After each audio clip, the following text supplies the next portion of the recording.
The people that are spending more time in the office are something like 50% more likely to get promoted. But I do worry about the new workforce coming in. Are they going to get those opportunities? Are they going to get that mentoring? Are they going to get that visibility? How are they going to kind of grow and develop? Yeah, I love being in the office. That is my preference because it's around people and it's around the team. And I think you can achieve so much more by being together. Some of the new blood coming through is not going to get the same opportunity because they're just not as visible or maybe not as connected to the core operation of the business by being somewhat removed. Meet Paul Jreige, CTO of Amotiv and a proven leader in technology and risk management. With a career spanning organisations like Hume City Council, Foxtel, Australia Post and GUD Holdings, Paul brings a wealth of experience in driving innovation and transformation. Known as a change agent, he has led numerous service improvement initiatives, helping businesses adapt and thrive in today's fast-paced environment. There was one stage in the interview where the CIO got up on a whiteboard and just started drawing all these diagrams and talking about all these systems and talking about all this technology, and it was quite overwhelming actually for me because I looked at him and I just said, I actually just need you to stop for a minute, and I need to be honest with you, I have no idea what you're talking about. I did say, look, I've got no background in technology. I've seen inside a computer, I've never touched it, but if you're willing to teach me, I'm willing to learn. And I kind of walked out of there thinking, well, this is done. That afternoon, I got the call to say, get ready for an insightful conversation with Paul. Don't miss it. So Paul, thank you for joining me today. Thank you. You've built a really impressive career in technology, all the way from sort of the grassroots of help desk through to where you are today. And I'm keen to go right back to the start. And kind of understand where it all began. And your career story on LinkedIn starts at Hume City Council. So I assume was that your first role out of high school, and how did that come about? Yeah, pretty much first role out of high school. I didn't really have an aspiration to get into IT at all. I didn't almost go through enrolling into the Victoria Police. Straight out of high school, that didn't really eventuate. So I actually did a pre-apprenticeship course for the first few months to become an electrician. Completed that course and realised that's not even a direction I wanted to go down either. So I was stuck in a bit of a position where I needed to do something, and I was given an opportunity to apply for a traineeship role at Hume City Council, and I went for it. So that was it's an interesting experience going through that interview process, not really having any IT background. So what did that look like? It was an interesting interview. I was, considering I was about 18, and sitting across a big boardroom table in council, in the council meeting rooms, and I've effectively got 5, fully grown men there, across from me, just firing a whole lot of questions at me. And there was one stage in the interview where the CIO got up on a whiteboard and just started drawing all these diagrams and talking about all these systems and talking about all this technology, and it was quite overwhelming actually for me because I looked at him and I just said, I actually just need you to stop for a minute, and I need to be honest with you, I have no idea what you're talking about or writing. None of that actually makes any sense to me. And so he did kind of pause, and I did say, look, I've got no background in technology. I've seen inside a computer, I've never touched it. But if you're willing to teach me, I'm willing to learn. And then, one of the gentlemen across in the interview said, well, thank you for your honesty. And then, I looked to his colleagues and said, is there any other questions? And it was a no. And that was the end of the interview. And I kind of walked out of there thinking, well, this is done. And that afternoon, I got the call to say I was successful. For that role, and I was really, really lucky that I took the honest route in that interview, because from day one, I was assigned to two senior techs that were working there, and them knowing that I had no background and I was just willing to be there and absorb and learn. And they really took me under their wings, and that kind of set me off on my journey.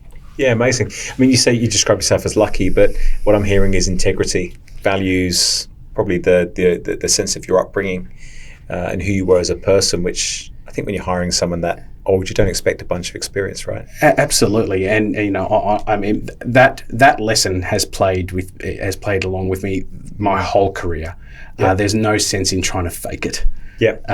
Be honest, be true to yourself, and be open about what your strengths are, and also what your weaknesses are.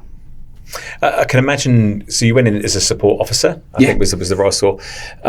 What did a support officer look like in 1998? So I can imagine it's probably quite different to today, or maybe it's not. Well, council was distributed across multiple sites. It was desktop support. It was even before then. It was just help desk, grabbing, taking a phone call, and attending to someone's problem. Windows was reasonably new at Hume, and we had back then we had mainframe technology. So working with that was a bit different as well. But I suppose the way I learn best is on the job and being out there in front and in with the action. So the team were really, really good in just supporting me and showing me the right way to do things.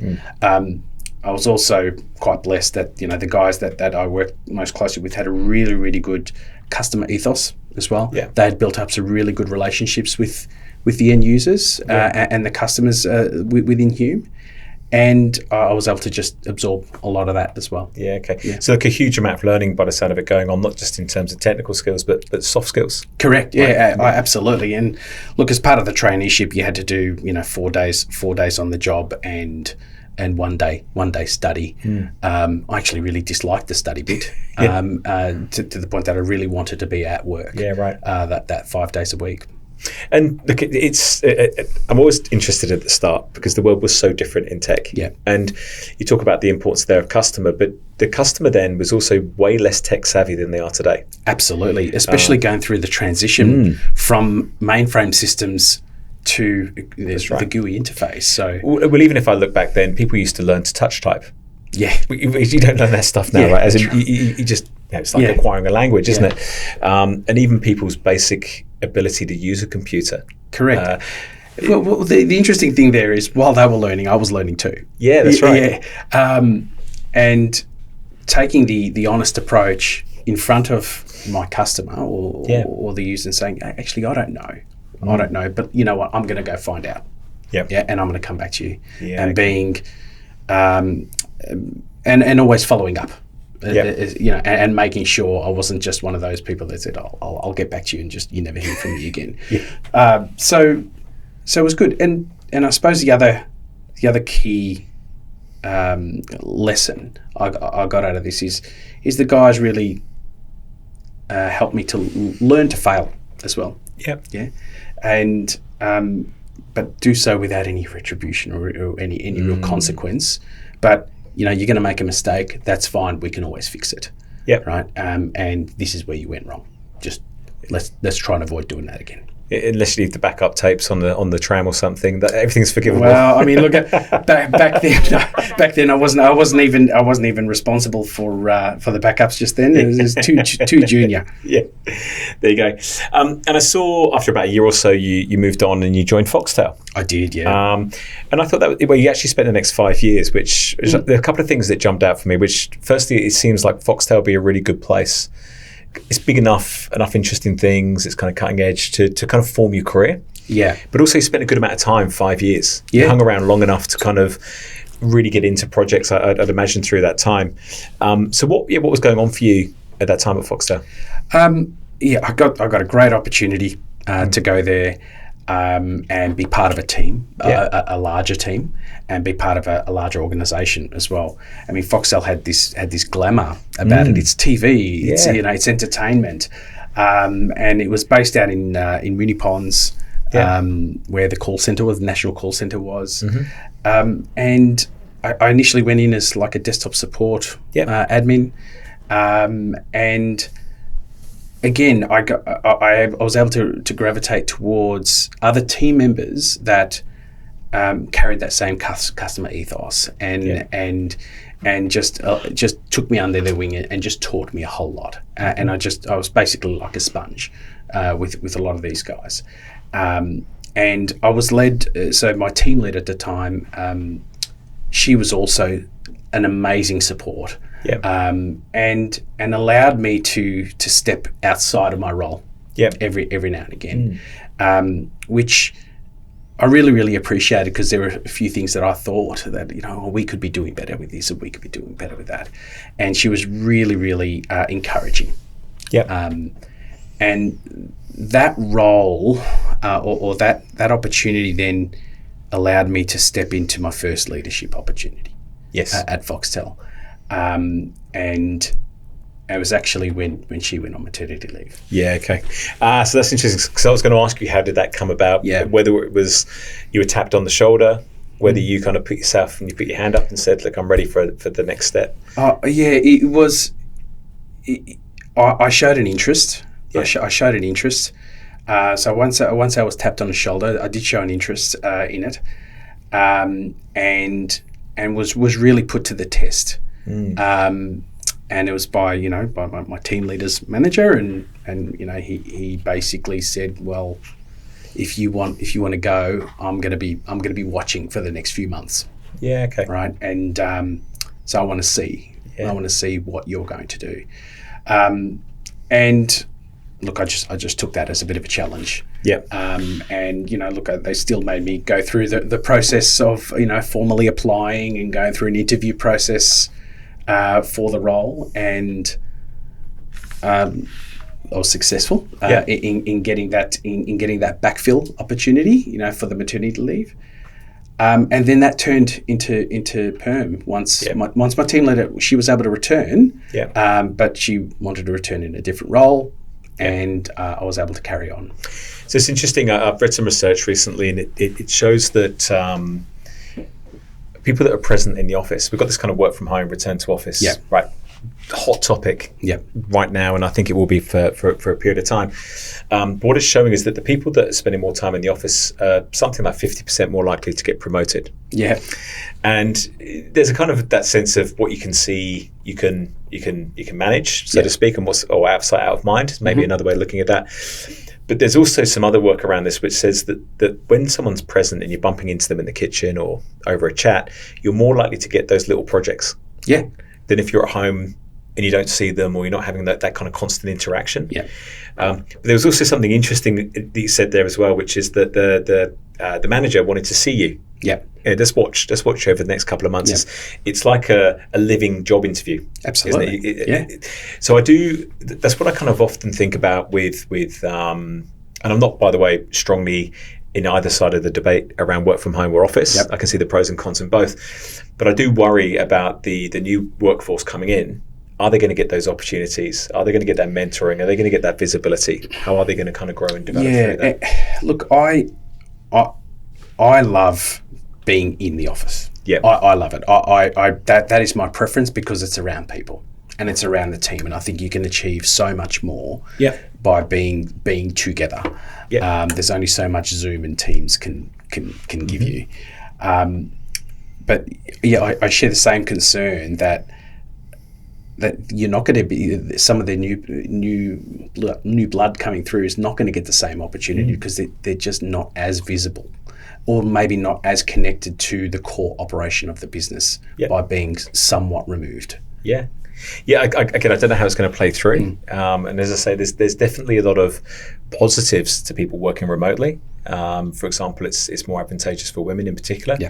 And it creates that diversity, which I think is great, and that's exactly how it should be. But there's something there that's got to get fixed that will happen over time. It's like everything. Yeah, there's got to be a balance. It's got to be a moderation or a balance, because otherwise businesses are going to continue to struggle. Well, look, I completely agree, and I think whenever I kind of talk about this with people, I talk about the balance. The balance, you need both sides of the equation to balance, right? And at the moment, kind of what I think is a lot of the rhetoric is people saying, I want to work from home. Companies saying, I want you to work in the office. Yeah. You're just hearing both sides of the argument. You're not hearing the balance of the argument. And I think that's what probably needs to be worked through to say, well, hang on, why do you need me in the office? How am I going to benefit? Why do I need to work from home? Here's how the business is going to benefit. And eventually you'll find some normalization. But at the moment, people are kind of pushing towards polarized views without really explaining. And you hear this productivity. And that's look, nonsense, right? I work from home on occasion, sometimes, once a week. And that's the balance. But, my absolute preference, and this is for me personally anyway, is to be in with the team, with the people. And the preference has got to be what brings out the best version of you. Correct. At work. Correct. And gives you the most enjoyment and the business the best outcome as well. Absolutely. So sorry, we've digressed well off track, but I'm always interested in some of those views. But so your first steps into management, was that natural for you? You were a natural manager? I felt a lot more comfortable. I actually just felt a lot more comfortable in there, working with a team. The transition was a little difficult because I went from a team member to the team leader. So that was a little difficult, on occasion, making sure that, you're not just necessarily one of the team, but also, it also really tried to help fine tune some of my leadership skills as well, sure. Right? And bring out the best in people. Although there are some aspects where I had an advantage because I knew and I worked very, very closely with my fellow team members. I had an opinion or I had a view on their strengths and weaknesses as well. And how to get the best out of them, working so closely with them anyway. Yeah, of course. So it was there's pros and cons to it, but I felt more at home. Yeah. Okay. Yeah. Was that a feature of your younger life when did you play sports or? I didn't. No. I don't know. I didn't. It was just I liked the work a bit more. Yeah. Okay. I liked the work a bit more. I liked trying to get an outcome with the team. Yeah, interesting. And trying to win as a team, but also on occasion there was some issues where we failed as a team as well, and showing my team that I'm not just there for the high five. I'll be there to back them, and to rectify, but also work through strategies as to we didn't quite do the best we could here. Right, but how are we going to rectify it? How are we going to get better for next time? Yeah, right. Okay. Where did you learn that skill? It was a mixture of there were some life skills there, growing up, and taking ownership and accountability for when things didn't go your way, but also Foxtel were great in providing some training as well, and some leadership training, and I just took that as well, and there was that period of time. There was a group of people that went through that leadership training, and I was one of the only ones in IT. It brought me a lot closer to the business because a lot of my colleagues and people that were going through that leadership transition were from areas of the business as well. So we went on this journey together. And it actually brought me a lot closer to the business. Yeah, okay. Yeah, it's interesting. I'm always interested when I meet leaders and you kind of dig back a little bit through their life. They've often been given responsibility in different aspects. Yeah. So they maybe, I don't know, they've been in the Scouts and they become the pack leader, or they worked in the fish and chip shop and they had to close up at night. People normally gravitate towards giving leadership to those people. And that's why I was just interested if you played sport. There was no sport. I mean, there's apart from part-time jobs where, I wanted to, try and be the best that I can and go over and above. But it was a mixture of environment, upbringing, and obviously some education. Yeah, great.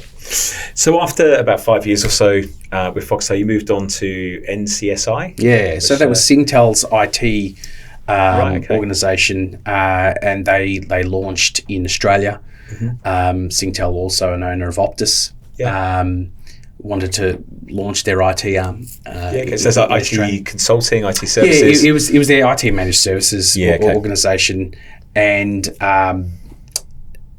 so, lo and behold, the first contract that they won was Optus. So I had to go in and help to establish the Victorian branch and Victorian function around supporting Optus through a transition from Mac OS to Windows XP, I believe it was. Yeah. And so took on that team, and it was an interesting experience, that one, because I typically worked within a business, but this one was almost like a third party. You're working as a third party outsourcer, but owned by the same parent company. It was kind of soft landing to the world of external consulting. Yeah, correct.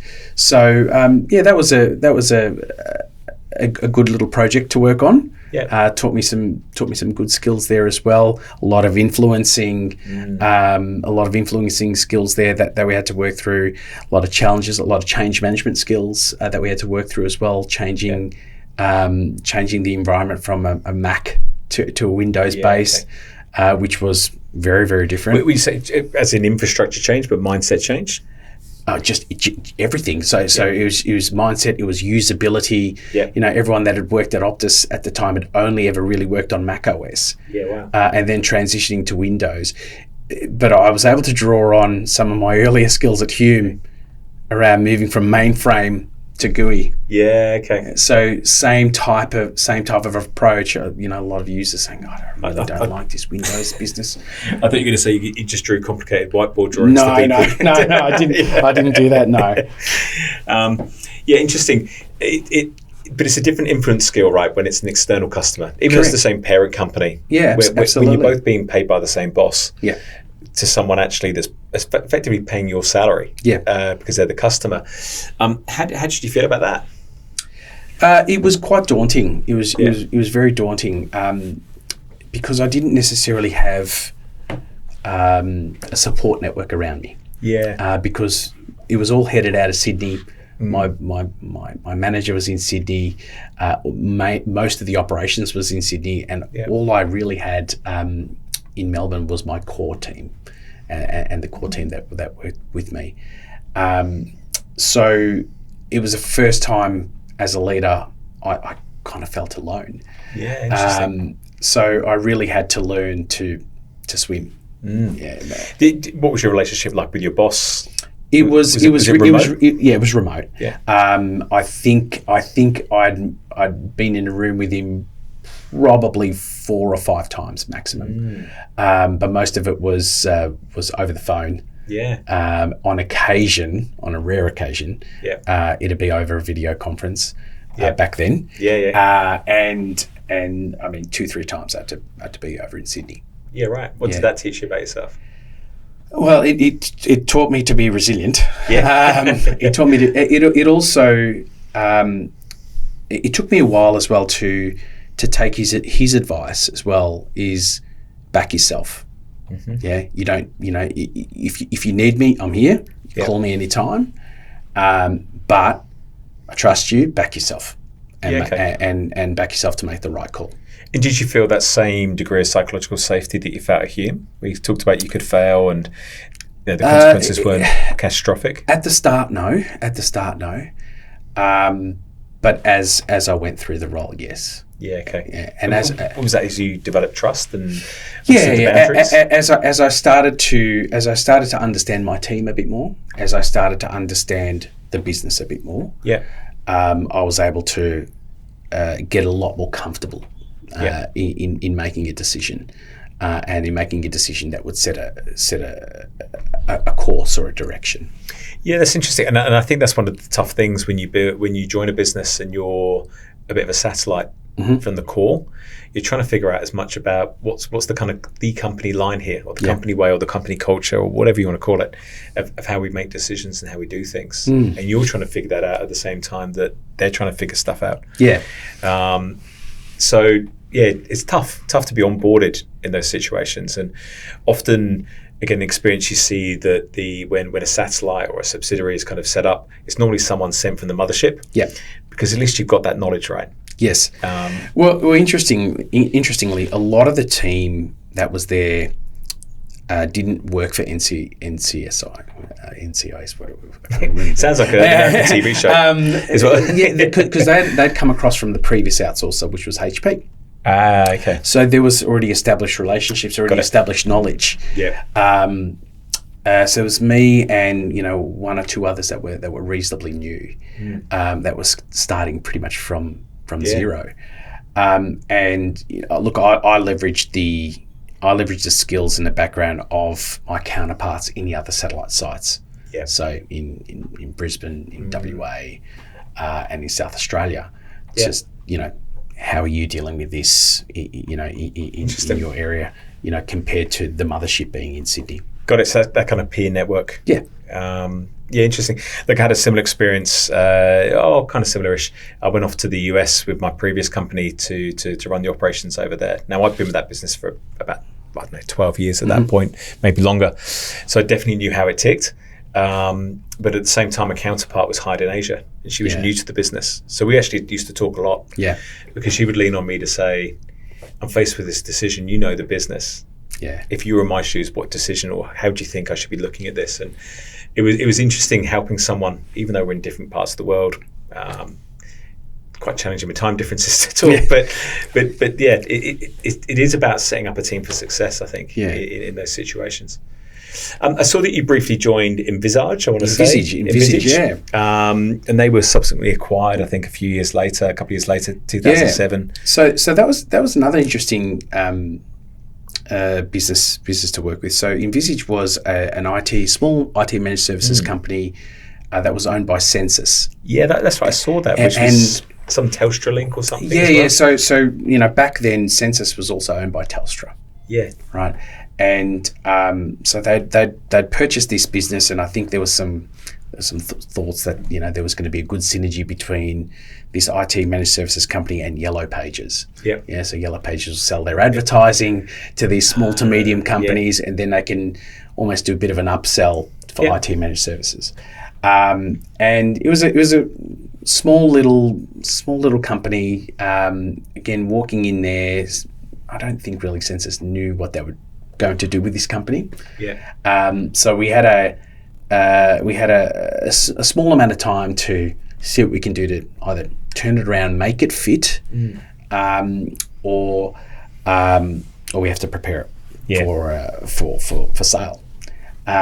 Ultimately, we prepared it for sale. Yeah. But it was interesting that there's some great, and I just recently caught up with a team member that has now got his own business and being really, really successful, running his own technology company. Yeah. That have come from that business as well. Yeah, wow. And there's a number of great technology resources that are in Melbourne and in Victoria that have come out of that business. Yeah. That have gone on to really good and great things. Yeah. It was a business focused on the small to medium enterprise, just doing some managed services, support services, and occasionally some project. Yeah. That had grown under the leadership of two gentlemen prior to them selling it to Census. And it was almost like a little work hard, play hard environment, family business or matey mate business that really didn't fit in the whole Census or Telstra mold, which has a whole lot of governance and compliance. So that's why eventually we had to look at moving it on. It's interesting, isn't it, though, because I'd never heard of it, Envisage. And I went and did a bit of research and was playing around on Google yesterday and looking at this, and everything I was reading about in the AFR and everything around the acquisition was so positive, saying it was this great little business. It had a great footprint. It had a great footprint, and part of its success was them winning one client, which was JB Hi-Fi. Yeah, right. So as JB Hi-Fi grew, right, Envisage grew with it, because Envisage used to do the maintenance and technology support for the POS terminals in JB Hi-Fi. And I don't know if you remember, but JB Hi-Fi went through this massive growth spurt and started moving into, outside of Victoria and, into all regions of Australia. And as they grew, Envisage needed to grow. Yeah, amazing. So it grew off the back of that. And it was a great little company. It just needed the agility of a small IT managed services company, not the governance of a large telco. Yeah, it's interesting. And look, there's you see the success rates on acquisitions is pretty low. Yep. And it's often for that reason, right? The kind of what made a business great was its culture, and the ethos of the people, and the acquisition. It doesn't necessarily have that transition. And I know you're probably a bit more involved on the acquiring side these days. Yeah, it's a little bit more different. So we can maybe come back to that, but it'd be interesting what lessons you kind of learned from being acquired and going through an acquisition to kind of what flows through to the modern day. Yeah. I mean, acquisitions, mergers and acquisitions are very different for me these days. We're normally the acquirer. That's right. These days. But going through the whole process, I think we sold the business to Peter Kazakos. That's it. Yeah, who used to run Kaz, and so as soon as he was able to, he started acquiring a whole lot of IT and IT managed services companies and merging them together again. Yeah. I think at the time he called it PKF. That rings about from research. Yeah. So PKF, I think, was the brand that he went with. So I hung around to complete the acquisition. Yeah. And then moved on after that. Yeah, and I saw you went to Spotless next, which I think is a really great move at that point. And then you've gone kind of back into a big corporate. I did, yeah. And it looked like client site services manager. I think 900 sites nationally, I think I read. It was. I went in. It was actually, you consider it was somewhat of a smaller role from a team perspective. Envisage, I had, it was near on 40, 50 people within my team. And going into Spotless, I think my initial team size was about 10. Yeah, right. Although it was a larger business. And I was hired there by a CIO that I would work for and work with multiple times. Yeah. And I don't mind saying his name. His name's Howard Ashton. Mm-hmm. And he was great. And we had to go through some structural change, during my time at Spotless. And then I took on a larger role. Yeah. And took on the infrastructure and operations team there as well, which then basically took me up to a team of, I think it was about 70 or 80 people. Yeah, I saw that was about a year or so, or maybe just under a year. So was that, I was going to ask you a question, was the plan? Or did you go in and Howard saw something in you? Well, we had to make, there was some restructuring happening in the business. Yeah. And look, Howard called me into a room and said, what are your thoughts on taking on a larger role? I took it, and took it willingly, and had the conversation with Howard to say, well, this is how I would like to run it, though. Yep. And he was very, very supportive of that. I think Howard looked at the process adoption, and I suppose the rigor that I took in my existing role, and said, okay, great, I need you just now to expand that across the group, and to build your leadership team within that group as well. Yeah, great. I saw a theme, I guess, consistently through your career prior to this and around this time, and actually subsequent to that as well, where you seem to be the guy that did infrastructure rollout. Yeah. And there's a lot of that complex rollout as well, right? Not simple things. And I was interested to ask you, what is the secret to a successful infrastructure rollout? Planning, transparency, and making sure your team is bought into it. Yeah, as in your team that's doing the rollout? Yeah, okay. Making sure that they're bought into it. Obviously, there's a whole lot of other components. There's a whole lot of other components. Is it fit for business? Is it is it the right technology suite? Yep. But a lot of planning, making sure the team are wedded to it, and making sure you've got the right technical minds. With you wedded to it as well. Is that the team wedded to the purpose, or more the actual technical nuances of the plan? I think a bit of both. I mean, the purpose is probably the most important, because there's a technology platform for everything, and everyone has an opinion or their preference on a particular type of technology. But I think the purpose is probably more important. And having a clear view on what the outcome needs to be. Yes. What are we actually trying to achieve here? And what does success look like? And if you've got them all aligned to that, they will. And I can honestly say the team that worked with me at Spotless in particular were amazing. I end up working with them again multiple times, because we all just gelled really, really well. We had felt success together. We'd gone through some challenges together, and you trusted each other. And we trusted each other, absolutely. They trusted me as their leader. They trusted me as their colleague, as well. And I trusted them. And I trusted that if they are coming to me with a challenge or a piece of advice, I was always comfortable knowing that I wasn't the smartest person in the room from a technical perspective. And took their advice. Yeah, great. We recently had Andy Foster on the show, who was an officer in the British Army, and we're talking about exactly what you're talking about here, which is about leading an effective mission in the Army. It's very similar in business. You need a plan, but every plan, once you come into contact with the enemy, typically goes out the window. Would that be consistent with what you experienced in infrastructure? Absolutely. We had curveballs thrown at us all the time. I mean, in Spotless was an interesting organisation as well, because it was so diverse from an infrastructure perspective. Some of our endpoints were in a cleaning cupboard in the Pilbara, right? So, or they were a POS terminal in a kitchen somewhere. So we had to cater for all of that.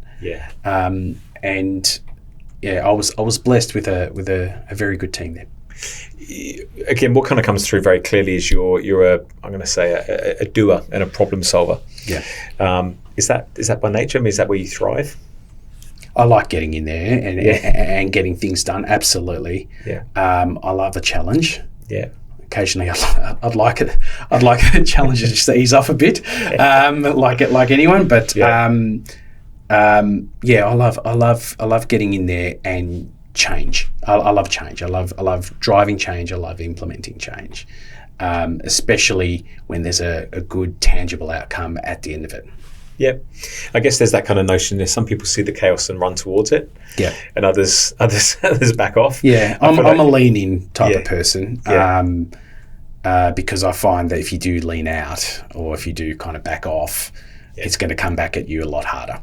That's true. 100%. After about 3 years or so, you moved on. You joined Laminex. I did, which I thought, again, really interesting. I think what I read in that role is you had a global remit. Well, it evolved to that.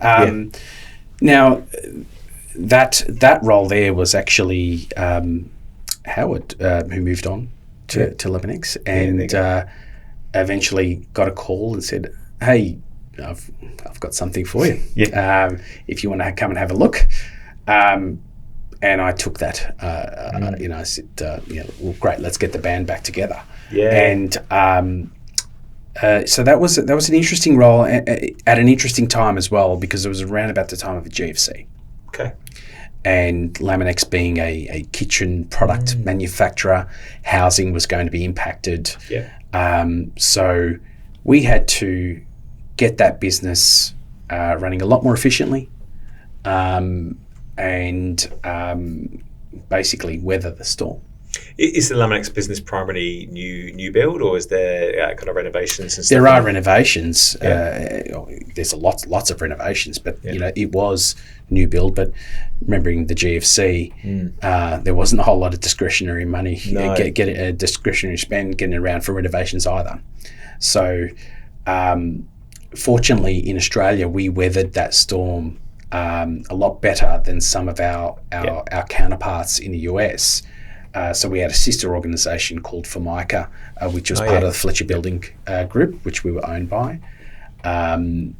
And look, we used the opportunity at that time to really lean out our technology infrastructure, get it a lot more efficient, deliver more efficient solutions to our endpoints and to our businesses. And look, at the time we also had to go through some restructuring as well. So we had to reduce the size of the team. We could see that coming. Howard was quite transparent with me to say, we need to prepare this business. So I need the right people in the right roles. So we had to weather that, and I had to do my bit to lead that through.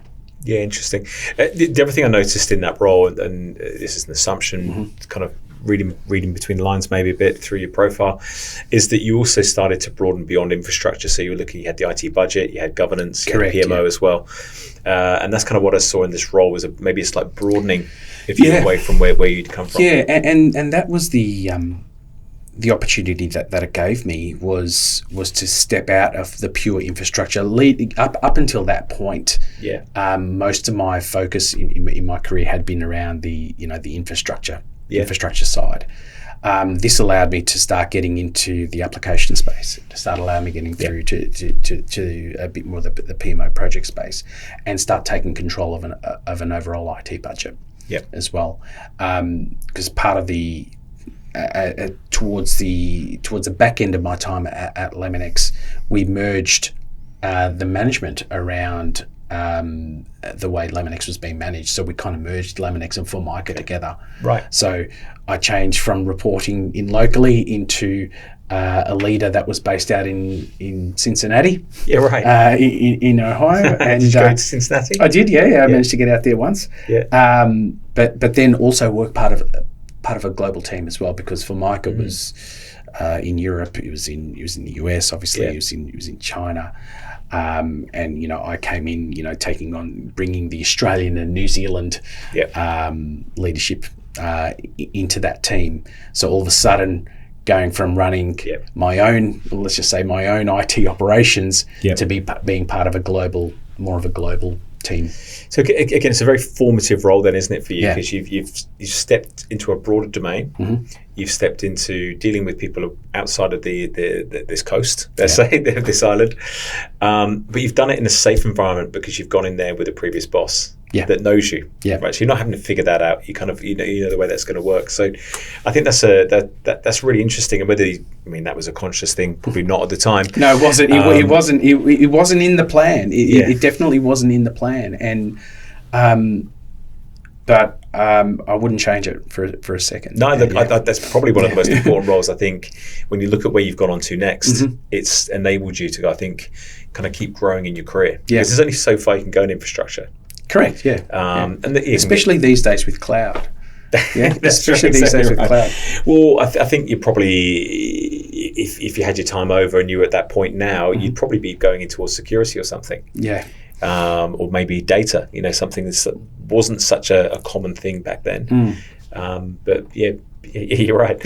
And again, you hit that 3-year window, which seems to be your sweet spot. At the time, sort of 3 years, you get in, you get stuff fixed, you tidy stuff up, and maybe look for the next problem to go and fix up. And the next move really did interest me because you went towards Post. I did, yeah. In the parcels business. I did, yeah. And that was as head of IT.